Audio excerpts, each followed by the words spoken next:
Organisation में अच्छी तरह से फिट हो सकते हैं और उनकी पहचान करके चिन्हित करके ही उनको हम नौकरी दे पाएँ। अब आने वाले समय में लेबर मार्केट और भी ज़्यादा कम्पिटिटिव होगा।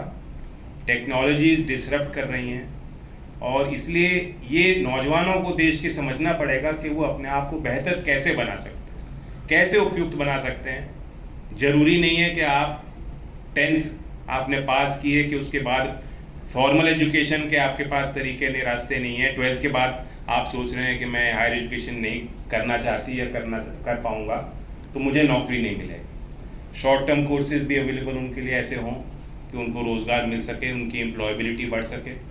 और जो हायर एजुकेशन परस्यू कर रहे हैं उनके कैंपसेस में वो अपॉर्चुनिटीज़ उनको सामने दिखाई दें। फ्लेक्सिबल लर्निंग पाथवेज, यानी इस फॉर्मल एजुकेशन के पूरे दायरे में, पूरे लाइफ साइकिल में कोई भी यूथ अगर वो ये समझता है कि कोई स्किल का ऑप्शन उनको मिल जाए और वो समझता है कि उसके लिए वो फिट है या उससे उसको लाभ मिलेगा, उसकी एम्प्लॉयबिलिटी बढ़ेगी, तो वह अवसर उनको मिलने चाहिए। नेशनल एजुकेशन पॉलिसी 2020 भी हमें मैंडेट देती है कि स्किलिंग का एजुकेशन से हम लगातार एक कन्वर्जेंस के लिए काम करें। वह अपॉर्चुनिटीज़ ग्रास रूट्स लेवल पे हमारे स्कूल्स में, हमारे सेंट्रल स्कूल्स में, हमारे स्टेट रन स्कूल्स में, हमारी प्राइवेट शिक्षण संस्थानों में मिलना चाहिए। तो मैं समझता हूँ कि जो वर्ल्ड स्किल्स का टूर्नामेंट है, कंपटीशन है, और हमने इसका टैगलाइन दिया है कि जीतेगा भारत और विश्व को जीतेंगे कौशल। क्या है tagline? Very good, they know it more than us. तो आप सब एम्बेसडर्स बन गए, आप इंडिया को रिप्रेजेंट कर रहे हो। It's not a small opportunity. मैं ये भी जानता हूँ कि यहाँ तक पहुँचने के लिए आपने लंबी यात्रा तय की है। कई राज्यों से लोग यहाँ प्रतिनिधि के तौर पे आप आए हो। 2.5 लाख लोगों ने आवेदन किया कि इंडिया स्किल्स में हम भाग लेना चाहते हैं और एक बड़ा इवेंट ऑर्गेनाइज किया गया। 2016 से इंडिया स्किल कंपटीशन का एक शुरुआत की है। उसके बाद से हमें बेहतर टैलेंट मिलना शुरू हुआ है और इस बार तो डिस्ट्रिक्ट लेवल पे भी कई स्टेट्स ने, राज्यों ने शामिल होकर जिला के स्तर पे प्रतियोगिता की।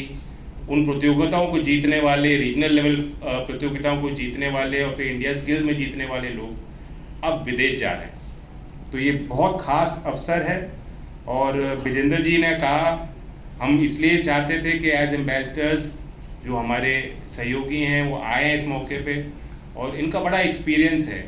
अब आप एक कंपटीशन में एंटर करने जा रहे हो। एक चीज़ तो तय हो गई, मैंने भी बड़े बड़े मंच देखे हैं, पॉलिटिकल सिस्टम में मैं शामिल रहा हूँ। ऐसा नहीं है कि आप सोचते हो कि आउटवर्डली जो लोग हैं, जो मंच पे हम जिनको देख रहे हैं या जो परफॉर्म कर रहे हैं, compete कर रहे हैं, दे आर वेरी काम।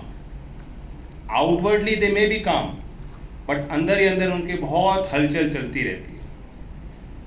And at that stage it is very natural to be nervous.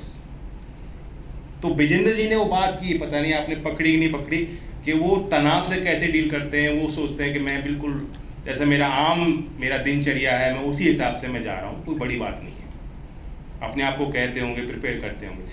What that also means is that एक नर्वसनेस हमेशा होती है।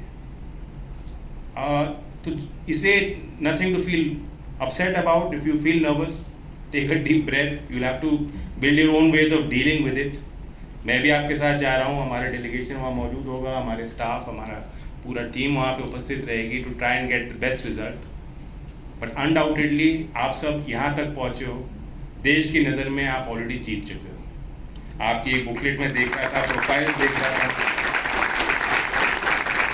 You are all going to be hot property for global industry.